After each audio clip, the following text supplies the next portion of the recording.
world has been enjoying peace, the people of España have endured tiranía for 8 years.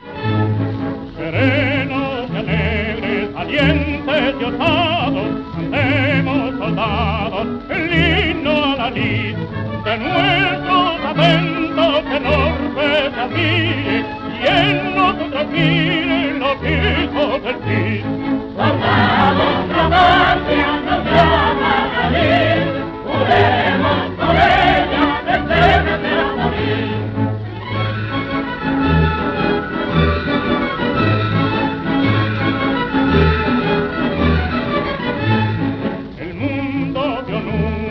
Más noble osadía, ni vio nunca un día más grande el valor, que aquel que inflamados nos vimos del fuego, esquivara a riesgo de patria el amor. Soldados, la patria nos llama a la lid, juremos por ella vencer a morir.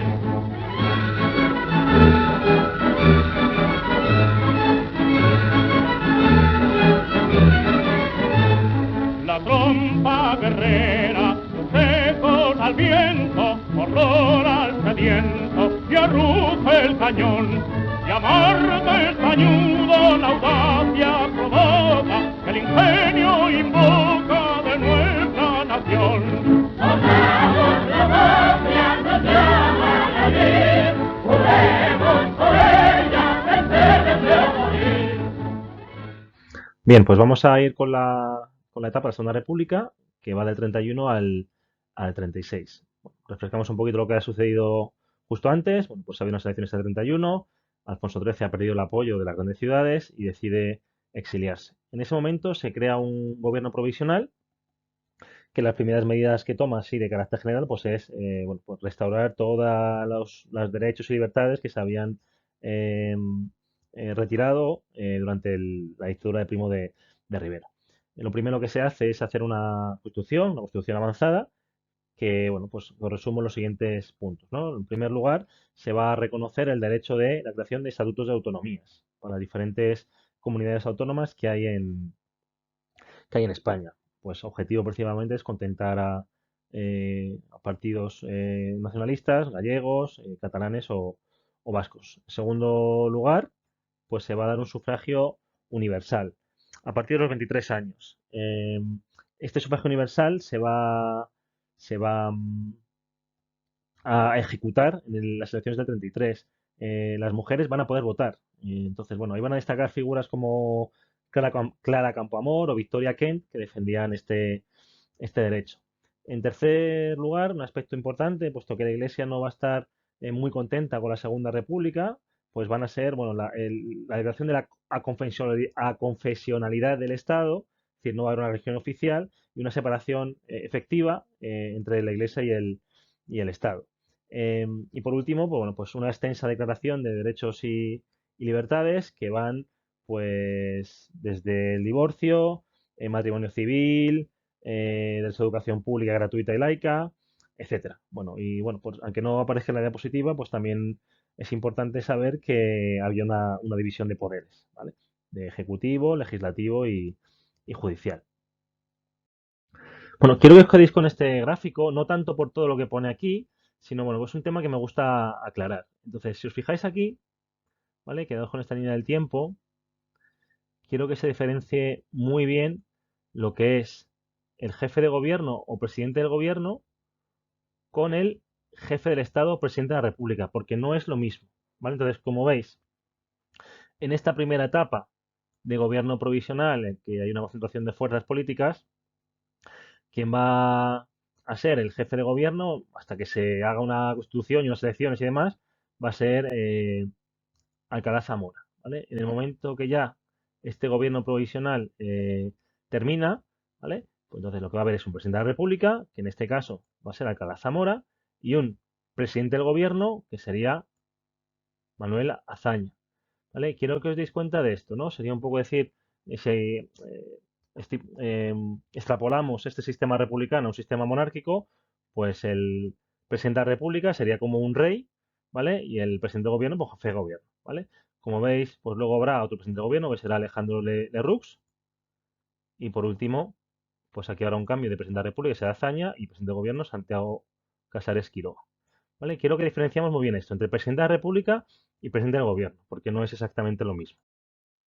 A continuación vamos a ver las diferentes etapas en las que se divide la República. Bueno, como veis son 4: gobierno provisional, bienio progresista o reformista, bienio conservador y Frente Popular, que será la última etapa en la que será la antesala de la guerra civil. Del gobierno provisional, pues ya hemos estado viendo que se toma diferentes reformas y que la más importante es la Constitución del 31. Una vez que se realiza la Constitución del 31, pues se genera el primer gobierno, que es el bienio progresista. Vamos a ver sus características. Este bienio progresista estaba presidido por Manuel Azaña. Y en este sentido tenemos que decir que será un gobierno de coalición, en el sentido de que habrá republicanos y socialistas. Como bien he dicho, se llama bienio progresista o reformista. Vamos a ver cuáles son las reformas más importantes. Pues en primer lugar, reforma militar. Pues se busca la formación de un ejército profesional y democrático que jure fidelidad a la República. Reforma religiosa. Pues la idea era secularizar la sociedad. ¿Qué significa esto? Pues separar claramente la vida civil de la vida religiosa. En este sentido se toman medidas como una educación laica, como separación iglesia-estado, como dejar de financiar al clero con dinero público. Incluso también podemos decir que se toman decisiones en aspectos tan importantes que hasta ese momento eran regulados por el clero, como es el matrimonio, que ahora va a aparecer el matrimonio civil o el divorcio. La reforma agraria pues, tenía como finalidad el mejorar la condición de los campesinos, especialmente los campesinos más humildes, y por lo tanto se van a realizar repartos de tierras, especialmente en las regiones donde hay grandes latifundios. Reforma territorial, pues se va a tratar de integrar a los nacionalistas, pues otorgando estatutos de autonomía. En este sentido, el de Cataluña, pues será el primero en el 32 y se iniciarán negociaciones para el País Vasco, Galicia u otras regiones como Andalucía, Valencia. Y por último, se van a acometer diferentes reformas educativas y sociales, por ejemplo, pues el garantizar una educación pública de calidad, laica, derechos de los trabajadores, etcétera. Todo encaminado a mejorar la situación de la población. Estas reformas no a todo el mundo van a contentar, ni a conservadores ni anarquistas le van a resultar apropiadas. Entonces, os voy a contar cómo va a haber dos aspectos en el que va a condicionar el final de esta etapa. El primero, va a haber un intento de golpe de Estado en el 32, el general Sanjurjo. Agosto de 1932. El general Sanjurjo encabeza desde Sevilla el primer intento de golpe militar contra la República. Cuenta con el apoyo de un grupo de monárquicos y de un reducido número de mandos militares. La sublevación es fácilmente neutralizada por el gobierno. El general Sanjurjo, detenido y condenado a muerte, es finalmente indultado. Tras beneficiarse de una amnistía, se exilia en Lisboa. Desde allí, esperará una mejor ocasión para volver a intentarlo. Y por parte de los anarquistas va a haber revueltas muy importantes en España, y la más importante, o quizá la más sonada, fue la de Casas Viejas. El gobierno de la República también es acosado por la izquierda, principalmente por los sindicatos anarcosindicalistas. Partidarios de la acción directa y de la revolución social, entienden que no pueden conseguir sus aspiraciones respetando la legalidad de una república burguesa, por lo que desencadenan en varias ocasiones huelgas insurreccionales. Así ocurre, por ejemplo, en Cataluña, donde se proclama el comunismo libertario. La Algarada es dominada por el ejército sin derramamiento de sangre.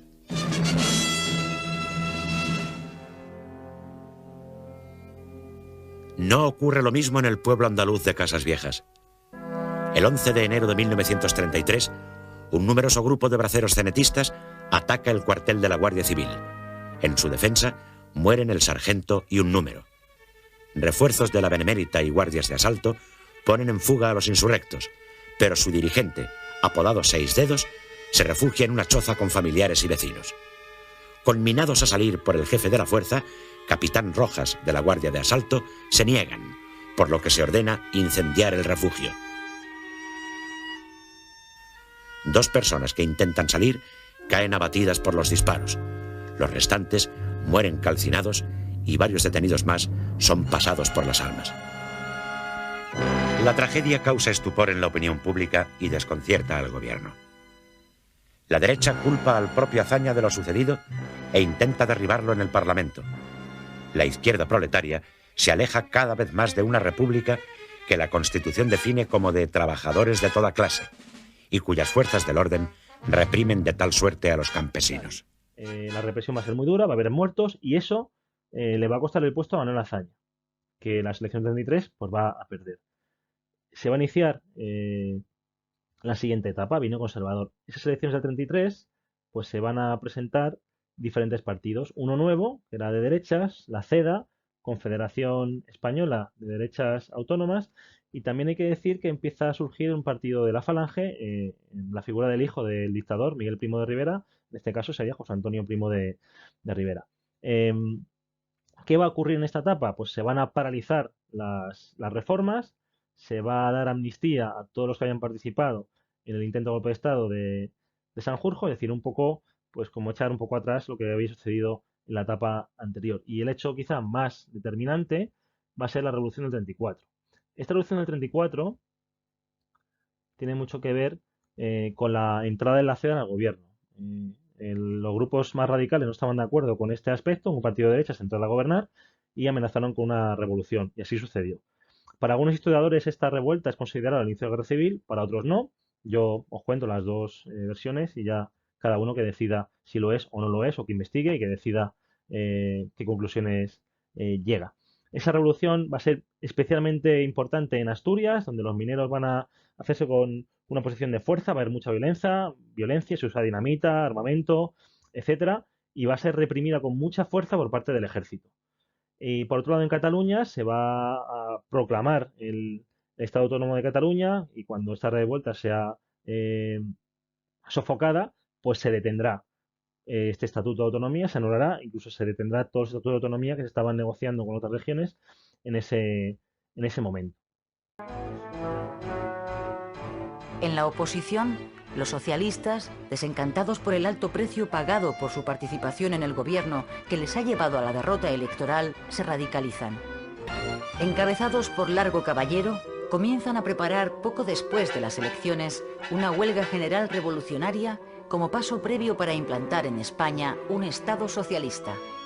Amenazan con llevar a cabo su plan revolucionario si la CEDA entra en el gobierno. Los socialistas identifican a los cedistas con la amenaza fascista que se extiende por Europa.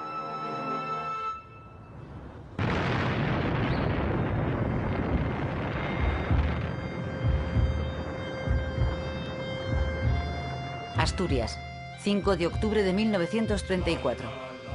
La insurrección obrera que los socialistas han estado preparando se pone en marcha en la cuenca minera. La víspera, el jefe de gobierno había anunciado la entrada en el gabinete de 3 ministros de la CEDA. ¡No disparéis, hermanos! ¡No disparéis! ¡Viva la revolución! ¡Abajo el capitalismo! ¡Soldados, no disparen! Los revolucionarios asturianos asaltan los cuarteles de la Guardia Civil, del Ejército y de las fábricas de armas. Después de hacerse con la cuenca minera, toman Oviedo. Asturias es el único lugar donde las izquierdas, incluidos los anarquistas y los comunistas, se han unido para una sublevación que allí de momento ha triunfado. Barcelona, 6 de octubre. Lluís Companys, nuevo presidente de la Generalitat, rompe con el gobierno central y proclama el Estado catalán dentro de la República Federal Española. La insurrección catalana, que no cuenta con el respaldo de los anarquistas, es aplastada después de 10 horas de lucha por el ejército. Se producen 46 muertos. El gobierno republicano suspende temporalmente el estatuto y encarcela a su presidente. La insurrección fracasa en el resto de España, incluida la capital, Madrid. Sin embargo, la llama revolucionaria sigue encendida en Asturias. El gobierno de la República declara el estado de guerra y encarga al general Franco la dirección de las operaciones contra los sublevados. Los enfrentamientos duran casi 2 semanas y son de una extrema brutalidad. Alcanzan la dimensión de una guerra civil. El ejército acaba por sofocar la Revolución de Octubre, que deja tras de sí un balance trágico. 1000 muertos y más de 2000 heridos entre los sublevados. 300 muertos y 800 heridos entre las fuerzas del orden.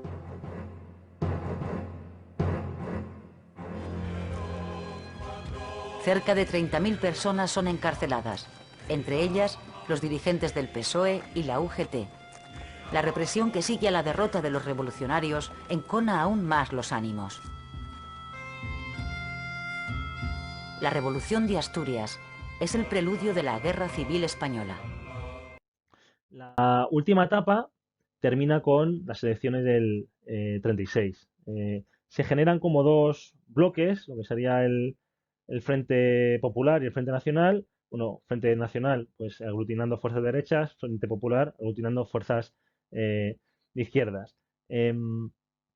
Ganará el Frente Popular las elecciones y, bueno, lo que harán es reanudar las reformas, dar amnistía a todos los que se habían rebelado en el 34 y se va a destacar sobre todo, bueno, pues por un importante movimiento obrero reclamando mejores condiciones de vida, y va a destacar mucho la CNT. Y lo que yo quería destacar de esta etapa, que a pesar de que se van a hacer diferentes reformas en ámbitos de sociales, religiosos, agrarios, que se va a continuar con la reforma que se había instaurado anteriormente, incluso en Cataluña se va a restaurar la autonomía, destacando Lluís Companys como presidente, el clima de violencia en las calles era brutal. Entre las dos tendencias políticas era muy fuerte, ¿no? Habiendo altercados todos los días, habiendo violencia callejera todos los días y provocando, bueno, pues que comience una conspiración militar al ellos entender que la situación del país no va a buen lugar. Podemos destacar como punto quizás de chispa, ¿no? o inflexión, bueno, pues el 12 de julio del 36 pues va a morir asesinado un militante del PSOE, el teniente Castillo, y el mismo día, horas más tarde, Calvo Sotelo, líder político, va a ser también asesinado como represalia, ¿no?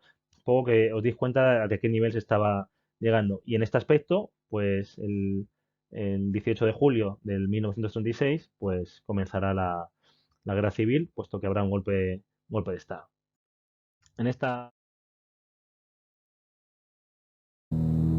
A comienzos de julio de 1936, la situación en España es enormemente conflictiva.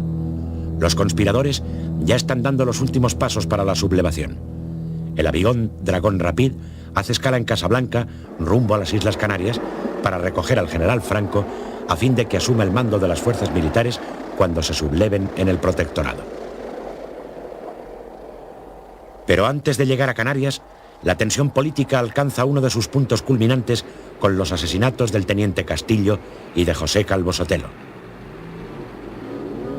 Al atardecer del 12 de julio, en la madrileña calle de Augusto Figueroa, unos pistoleros desconocidos, pero que según todos los indicios son tradicionalistas, asesinan al teniente de la Guardia de Asalto, José del Castillo, cuando se dirige a prestar servicio al cuartel de Pontejos junto a la Puerta del Sol.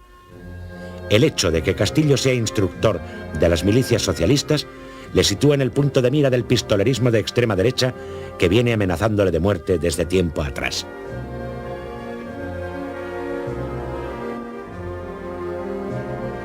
En medio de una atmósfera política peligrosamente cargada, se instala la capilla ardiente en la Dirección General de Seguridad. Muchos de los compañeros de Castillo están visiblemente excitados. Al día siguiente tiene lugar el asesinato de Calvo Sotelo. Ya desde el asesinato del capitán Faraudo, algunos grupos quieren responder por la fuerza. La muerte de Castillo precipita los acontecimientos y deciden tomar represalias. Se hace cargo de la acción el capitán de la Guardia Civil, Fernando Condés, elegido por sorteo. Guardias de asalto, a los que se incorporan varios miembros de las milicias socialistas, entre ellos Luis Cuenca Estebas, salen en la madrugada del 13 de julio en una camioneta del cuerpo a ejecutar la venganza. Se dirigen primero al domicilio de Antonio Goicoechea y luego al de José María Gil Robles. Al no hallarlos, marchan al número 89 de la calle de Velázquez, residencia de Calvo Sotelo. sin respetar su inmunidad parlamentaria, le detienen con el pretexto de un interrogatorio en la Dirección General de Seguridad. A pocos metros de su casa, en la misma camioneta en que le conducen, Cuenca asesina a Calvo Sotelo de un par de tiros en la nuca. El cadáver es abandonado en el cementerio del Este. Rápidamente se descubre el crimen. España entera se estremece. En esta diapositiva vamos a destacar los principales partidos políticos, por un lado los de izquierdas y la siguiente los de derechas. Pues que veis un poco en el PSOE. Sacamos a Indalecio Prieto, Julián Besteiro, Acción de Izquierda Republicana pues a Manuel Azaña, del UGT a Largo Caballero, de la CNT Ángel Pestaña, Federica Montseny, del Partido Comunista José Díaz y Dolores Ibarruri, la Mala Pasionaria, nacionalistas catalanes Francesc Macià y Lluís Companys, Partido Obrero Unificación Marxista André Nin, Unión Republicana Martínez Barrios y republicanos gallegos pues Casares Quiroga. Por otro lado de derecha, pues de la CEDA, pues tenemos a Gil Robles, Partido Republicano Radical Alejandro de Rux, de la Falange José Antonio Primo de Rivera, de Juntas Ofensivas Nacional y Sindicalista Redondo y Ledesma, monárquicos carlistas e integristas Alfonso Carlos de Borbón y Fay Conde, Liga Catalana Cambó, Partido Vasco Republicano José Antonio Aguirre, y aquí tenemos monárquicos a Peman y a Maeztu, ¿no? Como representantes, y por último Renovación Española, pues Calvo Sotelo, que como ya os he dicho, pues fue asesinado. Finalmente, el fin de la Segunda República pues termina con el inicio de la Guerra Civil Española. Como haré una presentación específica para esto, voy a hacer un resumen muy breve y muy rápido. La Guerra Civil pues comienza el 17 de julio del 36, terminará en 1939, en el que se van a enfrentar dos bandos, el bando republicano o el bando nacional o sublevado, que se pueden encontrar las dos terminologías. La guerra va a pasar por diferentes fases y finalmente ganará el bando de los nacionales o sublevados y bueno, pues poniendo fin a una segunda república y empezando un régimen dictatorial denominado franquismo, que durará hasta 1975, en el que el dictador muere. Bueno, pues espero que con esta presentación hayan quedado claros los contenidos. Muchas gracias.